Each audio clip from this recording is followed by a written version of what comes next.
Hello everyone. सबसे पहले तो आप सभी को रक्षाबंधन के इस पावन पर्व की बहुत बहुत ढेर सारी शुभकामनाएं। और अगर आपने अभी तक इस यूट्यूब चैनल को सब्सक्राइब नहीं किया तो जाकर के फटाफट सब्सक्राइब कर लीजिएगा, आपके बहुत काम आने वाला है। तो दोस्तों, हम लोगों की रेशियो एंड प्रपोर्शन की एक सीरीज चल रही थी जिसकी आज हम लोग करने वाले हैं थर्ड क्लास। ये होगी मेरे भाई तीसरी क्लास। 2 क्लासेस हम लोग ऑलरेडी कर चुके हैं। अगर जिन लोगों ने अभी क्लासेस वो नहीं देखी है, फटाफट जाकर के चैनल पे विजिट करें। वीडियो सेशन पे वो आपको दोनों की दोनों क्लासेस मिल जाएगी। चलिए, तो आज के इस सेशन का पहला प्रश्न आता है कि 10, 12 और 15 का चतुर्थ अनुपाती ज्ञात कीजिए, यानी कि फोर्थ प्रोपोर्शनल आपको यहाँ पर बताना होगा। तो सबसे पहले तो आप लोग एक नोट कर लीजिएगा फॉर्मूला कि फोर्थ प्रोपोर्शनल अगर आपसे पूछा जाए तो इसका फॉर्मूला क्या होगा। इसका फॉर्मूला मेरे भाई BC/A होगा। ठीक है, यहाँ पर BC/A इसका फॉर्मूला होगा, यानी कि अगर 3 संख्याएं दी गई हैं तो हम इसको A मान लेंगे, इसको B मान लेंगे और इसको C मान लेंगे, और फिर इस फॉर्मूले पर हम लोग इसको क्या कर देंगे, पुट कर देंगे। तो रख दीजिए, B का मतलब 12 होता है तो मैंने 12 लिख दिया। इसके बाद में C का मतलब यहाँ पर 15 है तो मैंने 15 लिख लिया, और यहाँ पर A का मतलब मेरे भाई 10 है तो मैंने यहाँ पर 10 लिख लिया। 5 से इसको काटने की कोशिश करेंगे, 5 से 2 बार जाएगा, 5 से 3 बार जाएगा, 2 से इसको काटेंगे तो 6 बार जाएगा। और यहाँ पर उम्मीद है कि आंसर आप सभी लोगों का आ रहा होगा 18, यानी कि 18 इसका होगा चतुर्थ अनुपाती, और ऑप्शन नंबर 3 आपका बिल्कुल करेक्ट होगा। उम्मीद करता हूँ कि आप सभी का आंसर ठीक आ रहा होगा। फटाफट बता दीजिए भाई, क्या लाइव आ चुके सारे के सारे बच्चे? एक बार आ जाइए। आंशिक, हाँ भाई ठीक है, ओके, ठीक है आंशिक, ओके ओके ओके, हाँ सारी चीज़ें, ऑडियो वीडियो सारी चीज़ें प्रॉपर है आंशिक। और पढ़ाई करने की कोशिश कीजिए फटाफट। चतुर्थ अनुपाती आप लोग देख लीजिएगा। फॉर्मूला क्या है, BC/A। फॉर्मूला है BC/A। मधुलिका ठीक है, गुड इवनिंग। हाँ गुड इवनिंग, बहुत बहुत Madhulika, good evening good evening good evening. बाद में कर लीजिएगा, सबसे पहले पढ़ाई कर लीजिए, ठीक है। ये भरत मिलाप बाद में होता रहेगा। और आलिया कह रही है कि सर मैं आपको राखी बांधना चाहती हूँ, आप कहाँ मिलेंगे? मैं आपसे बहुत दूर हूँ, ठीक है। मैं चांद में बैठ के पढ़ा रहा हूँ, आप चांद में नहीं आ सकते, ठीक। चलिए पढ़ाई कर लीजिए पहले। अगला प्रश्न देखिए, यहाँ पर 16 और 24 का तृतीय अनुपाती पूछा। तो अभी हम लोगों ने चतुर्थ अनुपाती देखा है, अब यहाँ पर हम लोग तृतीय अनुपाती देख लेते हैं। तो तृतीय अनुपाती का भी फॉर्मूला मैं आपको बता देता हूँ। तृतीय अनुपाती का फॉर्मूला होगा B² B का स्क्वायर करना अपॉन में A।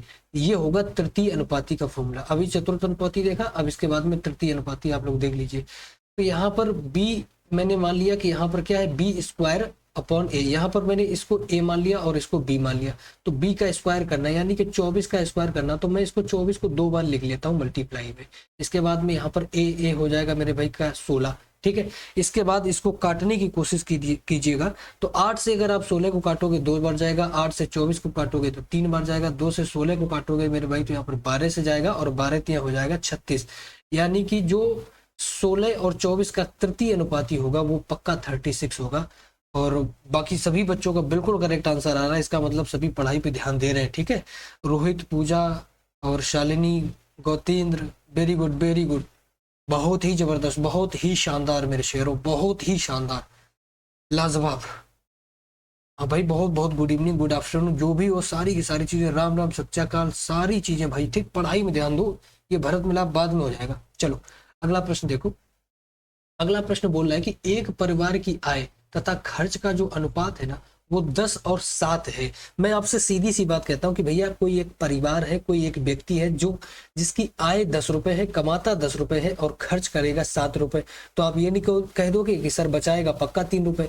तो यहाँ पर देखो आगे बोल कह रहा है कि यदि परिवार का खर्च 10,500 हो तो परिवार की बचत बता दीजिएगा, ठीक है। तो यहाँ पर सबसे पहले मैं बात कर लेता हूँ आय की, फिर यहाँ पर मैं बात कर लेता हूँ खर्च की, आय और खर्च की। तो भाई यहाँ पर आय कितनी है, 10x है, खर्च कितना है, 7x है। तो सर यहाँ पर अगर मैं बचत बोल दूं तो आप ये नहीं कह दोगे कि बचत सर इसका 3x हो जाएगा। बचत कितनी हो जाएगी, 3x हो जाएगी। सीधी सी बात है यार, 10 रुपए कमाओगे, 7 रुपए उड़ाओगे तो 3 रुपए बचाओगे, ठीक है। तो यहाँ पर बोला क्या गया कि यदि परिवार का खर्च 10,500 है, खर्च 10,500 है तो परिवार की बचत बता दीजिए। तो भाई खर्च मेरे अकॉर्डिंग तो यहाँ पर 7x है, मेरे अकॉर्डिंग तो 7x है। लेकिन क्वेश्चन में 7x की वैल्यू को बता रहा है 10,500। कितना, 10,500। तो आप x की वैल्यू यहाँ से निकाल लीजिएगा, 10,500 बटे में 7 हो जाएगा यहाँ से x की वैल्यू। क्या आप सभी को इतनी बात समझ में आती है? अगर मैं इसको काटूं तो यहाँ से आंसर आ जाएगा 1500। कितना आंसर, 1500 आ जाएगा, यानी कि x की वैल्यू हमने निकाल ली यहाँ से कितनी, 1500 रुपए। अब आगे देखो कि आपसे पूछा क्या गया है, पूछ रहा है कि तो परिवार की बचत बता दीजिए। तो बचत कितनी है, 3x बचत है, 3x है, x की वैल्यू आप रख दीजिएगा, 3x बराबर कितना हो जाएगा 3, x की वैल्यू यहाँ से 1500 निकल के आई कितनी 1500। तो आप अगर इसका मल्टीप्लाई कर देंगे तो सीधी सीधी सी बात होगी कि सर 4500 रुपए उस परिवार की क्या हो जाएगी, बचत हो जाएगी। और यही बिल्कुल करेक्ट आंसर होगा, 4500 देख लीजिए, ऑप्शन नंबर बी बिल्कुल करेक्ट है। ठीक है, सभी का करेक्ट है भाई। इमरान खान, अरे वाह, पाकिस्तान के प्रधानमंत्री भी देख रहे हैं यहाँ पे, वेरी गुड। चलो अगला प्रश्न देखिएगा, ए बी तथा सी की वार्षिक आय का अनुपात 1, 3 और 7 है। ए तथा सी की वार्षिक आय 80 यानी कि 8 लाख रुपए है, तब बी की मासिक आय बता दीजिए। कोई बात नहीं है, यहाँ पर बोला जा रहा है बेसिकली आय की बात की जा रही है, ठीक, आय की बात की जा रही, किनकी, यहाँ पर मैंने ले लिया ए, बी और सी की। ठीक है, ए की वार्षिक आय यहाँ पर बोला जा रहा है कि 1x है, वार्षिक आय की यहाँ पर बात की जा रही, ध्यान देना जरा। और बी की वार्षिक जो आय होगी वो होगी 3x और सी की जो होगी वो होगी 7x। अब बोला यहाँ पे ये जा रहा है कि ए तथा सी की वार्षिक आय 8 लाख रुपए है, तो मैंने यहाँ से कह दिया कि भैया ए प्लस सी की वार्षिक आय मुझे बता दो पहले कितनी है। तो आप ये कहोगे कि सर 1x प्लस 7x इनकी वार्षिक आय है, यानी कि टोटल इनकी 8x वार्षिक आय होगी, यानी कि ए और सी मिल करके एक साल में 8x कमाते हैं। तो यहाँ पर लेकिन बताया जा रहा है कि 8 लाख कमाते, तो सर इसका मतलब है क्वेश्चन में हमसे साफ साफ कह रहा है कि 8x की वैल्यू यहाँ पर 8 लाख होगी।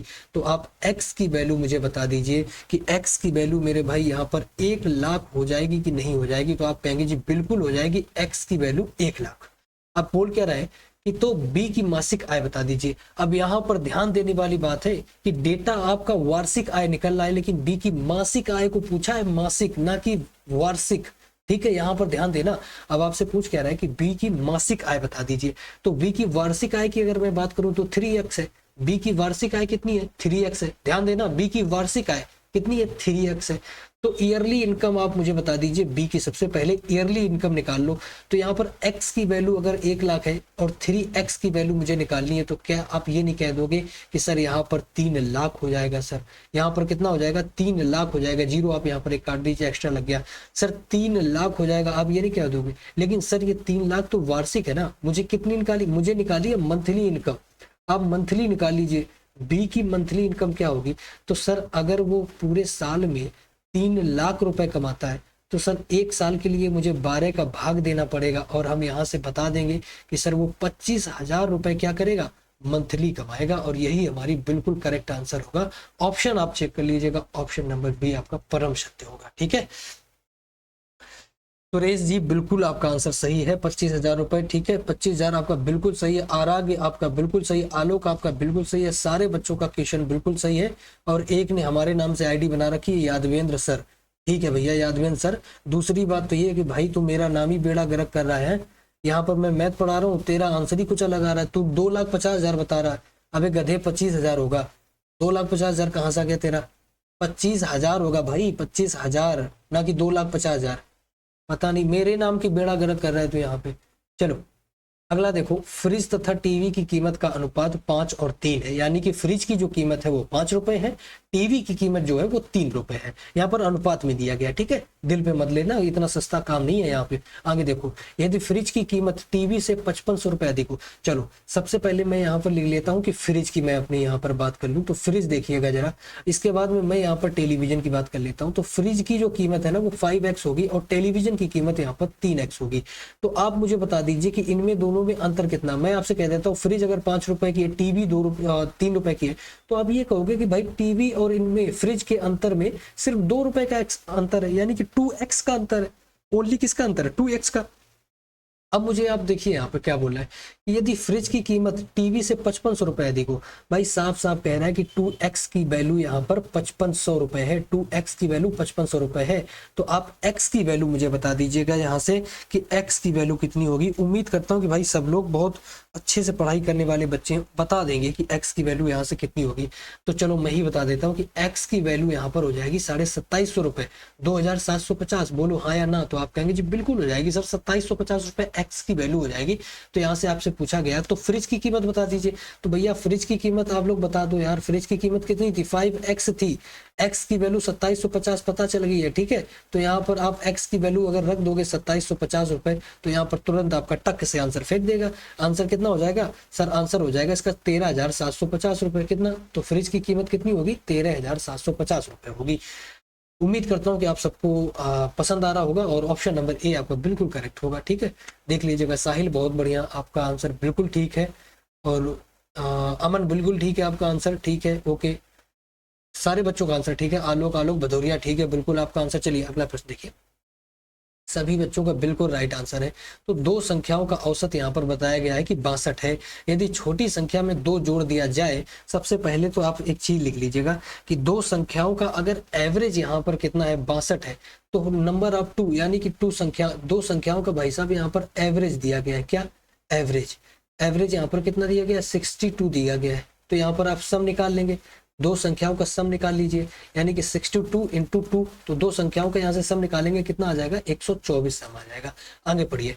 इसके बाद बोला जा रहा है कि छोटी संख्या में 2 जोड़ दिया जाए, छोटी वाली जो संख्या है ना उसमें 2 जोड़ दिया जाए, तो भाई सम यहाँ पर 124 है, हमने मान लिया। तो मैंने कह दिया जी 124 है, मैंने छोटी संख्या को ए मान लिया। ए में अगर मैं 2 जोड़ दूं तो आगे बोल रहा है कि संख्या का अनुपात 1 और 2 हो जाता है, ठीक है। 1 और 2 के अनुपात में हमने इस संख्या को लिख लिया। आप क्रॉस मल्टीप्लाई यहाँ से करवा दीजिए। क्रॉस मल्टीप्लाई जब कराओगे, 2 का ऊपर कराओगे तो यहाँ पर कितना आ जाएगा? 248 होगा। 248 माइनस का 2a प्लस का 4 इज इक्वल टू a हो जाएगा, ठीक। इतनी बात उम्मीद करता हूँ सबको समझ में आ रही होगी। यहाँ पर a है मेरे भाई, प्लस का, यहाँ पर माइनस का 2a है, अगर इधर जाएगा तो ये हो जाएगा प्लस का, तो यहाँ पर हो जाएगा 3a। 3a is equal to कितना हो जाएगा? 252 हो जाएगा, क्योंकि प्लस का 4 है और प्लस का 248, तो इनको जोड़ देंगे आप। तो यहाँ से a की वैल्यू मेरे भाई निकाल लो। a की वैल्यू यहाँ से 84 आ जाएगी, यानी कि 84 यहाँ से a की वैल्यू आ जाएगी। तो सीधी सी बात है, योग टोटल कितना था? 124 का। तो आप छोटा नंबर निकाल लीजिए, यहाँ से स्मॉलेस्ट नंबर आप निकाल लीजिएगा। स्मॉलेस्ट नंबर आप यहाँ से निकाल लीजिए, बहुत आसान है। पूरा का योग कितना था? 124 का। 124 में आप 84 घटा दीजिएगा, तो यहाँ से जो स्मॉल नंबर होगा वो निकल करके आ जाएगा कितना? यहाँ से 40 निकल के आ जाएगा, ठीक है। स्मॉलेस्ट नंबर कितना निकल के आ जाएगा? 40। तो आप लोग एक चीज देख लीजिएगा कि जो सबसे बड़ा नंबर था, यानी कि जो बड़ा वाला नंबर होगा, वो बड़ा वाला नंबर क्या होगा? 84 होगा। और जो सबसे छोटा वाला नंबर होगा, वो छोटा वाला नंबर यहाँ पर कितना होगा? 40 होगा। अब आपसे पूछा क्या जा रहा है कि तो संख्याओं का अंतर बता दीजिए, तो इनके बीच का अंतर बता दो। इनके बीच का अंतर मेरे भाई यहाँ पर 40 हो जाएगा। स्पष्ट सी बात है, आप सभी को पता है कि जब 84 में 40 को घटाया गया तो हमेशा आंसर कितना आया? 44 आया। सॉरी, यहाँ पर 40 नहीं 44 होगा, ठीक। चलिए, ऑप्शन नंबर ए आपका बिल्कुल करेक्ट होगा और उम्मीद करता हूँ कि सभी का आंसर सही भी आ रहा होगा। मल्होत्रा साहब, आपका आंसर बिल्कुल गलत है, ठीक है। आप अपना आंसर ठीक करिए, आपका आंसर बिल्कुल गलत है मल्होत्रा साहब। आशीष जी, आपका आंसर बिल्कुल गलत है, ठीक। उम्मीद करता हूँ कि आप सभी को ये चीजें पसंद आ रही होगी। आंसर ठीक करिए भाई, आंसर आपका गलत आ रहा है अभी।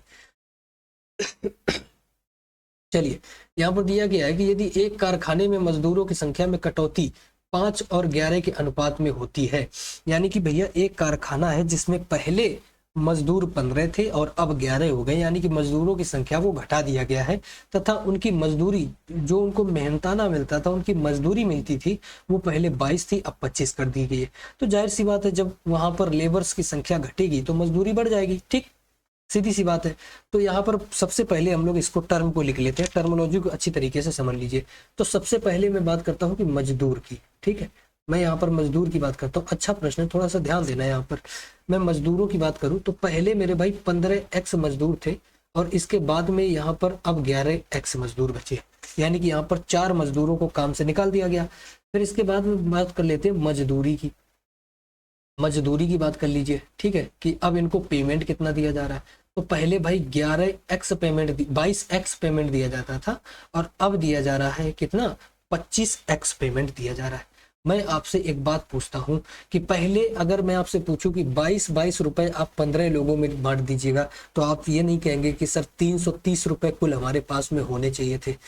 बिल्कुल होने चाहिए थे भाई। अभी मैं आपसे ये कहता हूँ कि 11 मजदूरों में आप 25-25 रुपए बांट दीजिए, तो आप ये कहेंगे कि सर यहाँ पर हमारे पास 275 रुपए होने चाहिए। कितने? 275 रुपए होने चाहिए।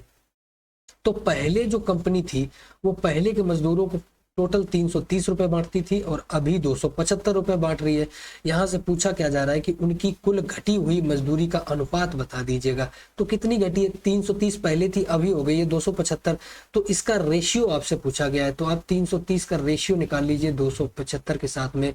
आप इसको 5 से अगर काट देंगे, 5 से इसको डिवाइड करेंगे तो भाई यहाँ पर आ जाएगा 66 और यहाँ पर आ जाएगा कितना 55। ठीक, इसके बाद में आप 11 से काट दीजिए, तो 11 से काटोगे तो 6 हो जाएगा और ये यहाँ पर हो जाएगा 5।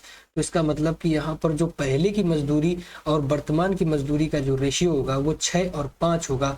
ऑप्शन नंबर ए आपका बिल्कुल करेक्ट होगा। चलिए अगला प्रश्न देखिए। अगला प्रश्न कहता है आपसे कि संख्याएं 3, 4, 5 के अनुपात में सबसे बड़ी व सबसे छोटी संख्या का योग दूसरी संख्या और 52 के योग के बराबर है। ठीक है, प्रश्न आपको अभी तो फिलहाल समझ में नहीं आ रहा होगा, लेकिन अब आएगा। कैसे आएगा मैं आपको बताता हूँ। देखिए, सबसे पहले आप इसको पढ़ने की कोशिश कीजिए कि प्रश्न आपसे कह क्या रहा है।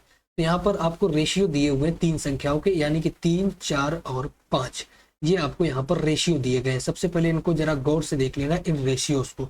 इसके बाद कहता क्या है कि जो सबसे बड़ी संख्या है वह सबसे छोटी संख्या का योग, यानी कि सबसे बड़ी संख्या कौन सी है, 3 है, और सबसे छोटी संख्या सबसे बड़ी संख्या यहाँ पर 5 है और सबसे छोटी संख्या यहाँ पर कितनी है, 3 है। तो मैंने इन संख्याओं को मान लिया कि भैया ये 3x होगी और 4x होंगी, 5x होंगी। अब मैंने x क्यों माना, क्योंकि ये रेशियो में है। यहाँ पर सबसे छोटी संख्या यहाँ पर 3 होगी। अगर मैं सबसे बड़ी संख्या की बात करूं तो यहाँ पर 5 होगी। यहाँ पर बोला जा रहा है कि सबसे बड़ी और सबसे छोटी संख्या का जो योग है, तो योग कितना हो जाएगा, 8x हो जाएगा। योग कितना हो जाएगा छोटी और बड़ी का, 8x हो जाएगा। बोला जा रहा है कि जो दूसरी संख्या होगी, यानी कि छोटी और बड़ी संख्या का योग जो है वो दूसरी संख्या से 52 अधिक है। तो इसका जो योग है, यानी कि 8x जो है वो 8x पक्का यहाँ पर 4x से प्लस 52, यानी कि 4x से 52 बड़ा है। ठीक है, तो आप x को, अगर 4x को मेरे भाई इधर लेकर के आओगे तो 8x से, यहाँ पर देखना 8x से आप 4x को घटा दोगे और बराबर में 152 लिख दोगे, तो यहाँ पर बचेगा 4x इक्वल टू हो जाएगा 52, यानी कि 152 हो जाएगा कि नहीं, 52 हो जाएगा भाई, 152 नहीं था यहाँ पर। ठीक है, 52 हो जाएगा। तो आप x की वैल्यू बता दीजिए, तो आप कहेंगे जी x की वैल्यू यहाँ पर से 13 आ जाएगी। x की वैल्यू कितनी आ जाएगी, 13 आ जाएगी। अब बोला क्या जा रहा है कि सबसे छोटी संख्या बता दीजिए। तो सबसे छोटी संख्या कौन सी, स्मॉलेस्ट नंबर आपको बताना है कि स्मॉलेस्ट नंबर कौन सा होगा। तो यहाँ पर स्मॉलेस्ट नंबर 3x होगा। x की वैल्यू आपके पास में है 13, तो आप 3 का मल्टीप्लाई 13 से करवा दीजिएगा और आपका आंसर यहाँ पर आ जाएगा 39। तो यानी कि जो सबसे छोटी वाली संख्या होगी वो यहाँ से 39 निकल के आ जाएगी। ऑप्शन आपका बिल्कुल एक करेक्ट ऑप्शन होगा। उम्मीद करता हूँ कि आप सभी को पसंद आ रहा होगा। अगला देखिएगा, और यही थी आज तक की क्लास। यूट्यूब पे आप सभी को पता है कि नया चैनल है, और नए चैनल पे हम बहुत बड़ी बड़ी क्लासेस, रेयर क्लासेस नहीं डाल सकते, बहुत छोटी छोटी क्लासेस डालनी पड़ती हैं। यानी कि आप यहाँ पर अभी 20 मिनट से 30 मिनट तक की क्लासेस को ही यहाँ पर हम डाल सकते हैं। ऐसी यूट्यूब की क्राइटेरिया है, कुछ यूट्यूब की पॉलिसीज हैं।